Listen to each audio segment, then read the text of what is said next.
Oi, vamos para a apostila agora então? Página 94, tá bom?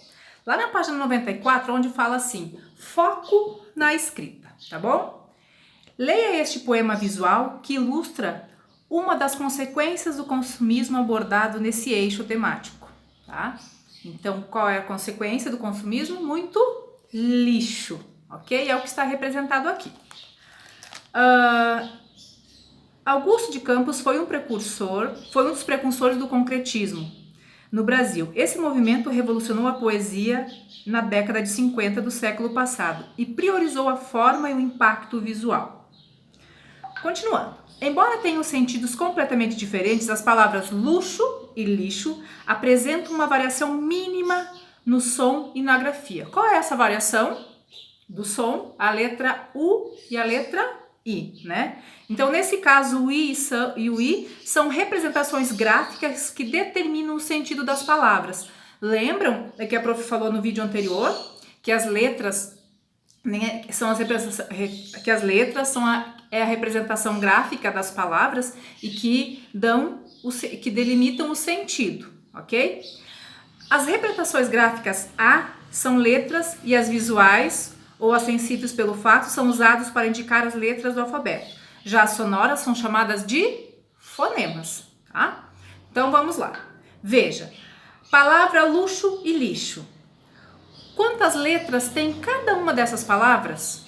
Né? Luxo. 1, 2, 3, 4. Então elas têm 4 letras cada uma. E quantos fonemas elas têm? Luxo. Eu falo L, eu falo U, eu falo X e eu falo O. A representação dos fonemas é aí, L-U, Lu, né? Que é a representação dos fonemas. Então, nessa palavra luxo, eu tenho 4 letras e 4 fonemas. Lixo também, eu tenho 4 letras, lixo, e 4 fonemas, porque eu imito o som de cada uma dessas letras, ok? O nosso alfabeto é constituído por 26 letras, mas o sistema fonético possui aproximadamente 33 fonemas. Observe que a letra X pode representar fonemas diferentes. Leia essas palavras em voz alta. Olha as palavras: exame, xícara, hexacampeão, próximo e texto. Na primeira, exame, nós temos o X com som de Z. Xícara, ele tem o som de CH, né? Hexacampeão tem o som de KS, hexa. E aí nós temos próximo, que tem som de S, de 2 S's, né? E texto também tem som de S. Em algumas situações, um fonema pode ser representado por diferentes letras. Casa, azedo, gelo, jeito. O fonema J pode ser representado pelas letras G e J, tá? Então, o fonema J, né? O som do J pode ser representado pela letra G e pela letra J. Leia atentamente o quadro a seguir. Então, lá na página 95, esse quadro bem em cima aqui. Vamos lá. São escritas com letra G. Substantivos terminados em agem, igem, ugem. Palavras terminadas em ágio, égio, ígio, ógio e úgio. Palavras derivadas de outras grafadas com G, tá? Então, se a palavra primitiva tem G, a que deriva dela também vai ser com G, tá? Na segunda parte da tabelinha, são escritas com a letra J, palavras que terminam em já, formas verbais de verbos terminados em jar e gear, palavras derivadas de outras grafadas com J e palavras de origem tupi ou africana, ok? Então, aqui para vocês não errarem na grafia. Há palavras grafadas com G e com J que não seguem essas regras, por exemplo, gengiva, monge, berinjela e projeto. Essas palavras não seguem a mesma regra, ok?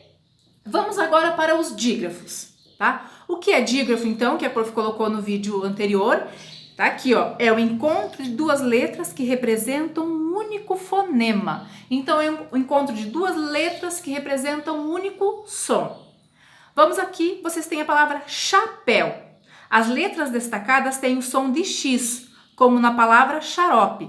Então, vocês têm ali chapéu. O C e o H, eles representam um único som, tá? Um único som. Nós temos quilo. As letras destacadas têm o som representado pela letra K, como em aqui, tá? Então, nós temos o Q e o U, que eles representam um único som, um único fonema, ok? Então, quais são os dígrafos? Lembra do videozinho anterior? Quais são os dígrafos? RS, SS, SC, SC cedilha, XC, SC, XS, CH, LH, NH, Q e U seguido de E ou I e GU seguido de E ou I, ok? Na palavra, por exemplo, quando, isso não acontece já que o Q e o U são pronunciados. Ó, Q, U seguido de A, quando. Aí o Q e o U não é um dígrafo, ok? Os pares AM, AM, EM, EN, IN, ON, UN também são considerados dígrafos. Como eu falo assim, ontem, né? O em, ele é considerado um dígrafo, porque eu só falo o som do E, eu não falo o som do M, não falo ontem, eu falo ontem, né? Então, o som que a gente emite é só da letra E, ok? Então, são considerados dígrafos. An, E, I, O, U. Quando no final, né, as palavras terminam com as que eu acabei de falar, né, elas ficam com esse som do A, do E, do I, do O e do U com o som fechado, anasalado, ok? Você se lembra? Vamos lá. Na divisão silábica é considerado apenas o som. Não se leva em conta a quantidade de letras que formam determinada palavra.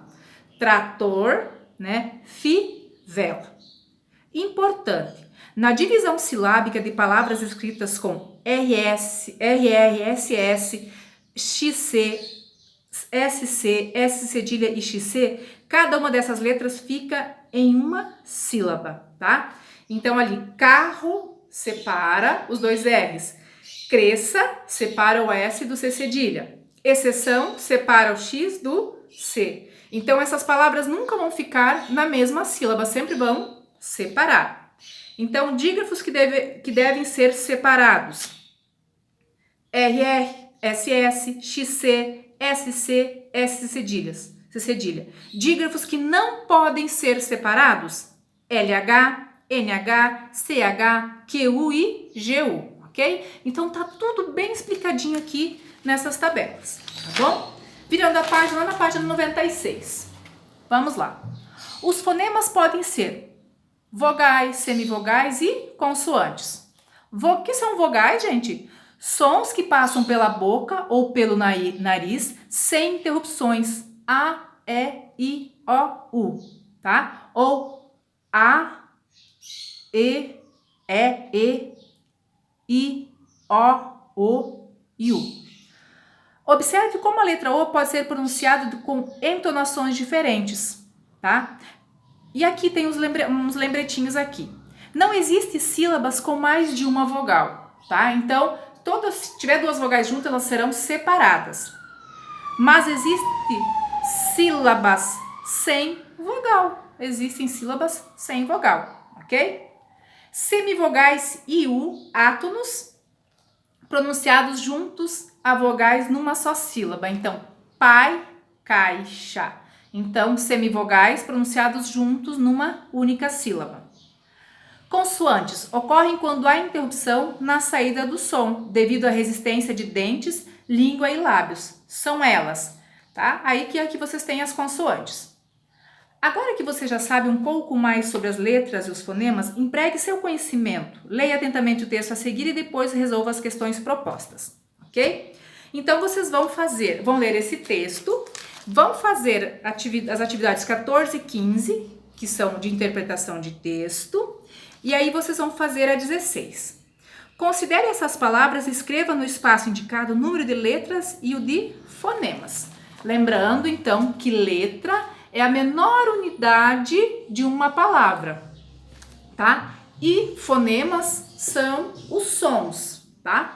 Então, nem sempre a palavra vai ter o mesmo número de letras do que fonemas, ok?